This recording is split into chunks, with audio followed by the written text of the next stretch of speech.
महाराज, आपके राज्य में क्या मुसलमान सुरक्षित है? क्योंकि आए दिन सनातन की बात होती है। आप योगी हैं, मुख्यमंत्री हैं, महाराज हैं, क्या हैं आप फिर? मैं एक सामान्य नागरिक हूँ, उत्तर प्रदेश का एक नागरिक हूँ, और एक नागरिक में एक योगी हूँ जो सबके सुख और सबके निरोगता की कामना करता है, सबका साथ और सबके विकास के मंत्र पर विश्वास करता है, और उसी भाव के साथ हम लोग कार्य भी करते हैं। आप मुझे बताइए, दुनिया की सबसे प्राचीनतम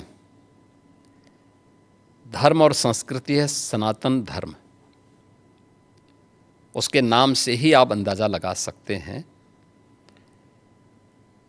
दुनिया की कोई जाति, मत और मजहब नहीं है जिसको उसकी विपत्ति के समय सनातन धर्मावलंबियों ने शरण न दी हो, उसके संरक्षण के लिए उसको हर प्रकार से फलने फूलने के लिए अवसर न प्रदान किया हो।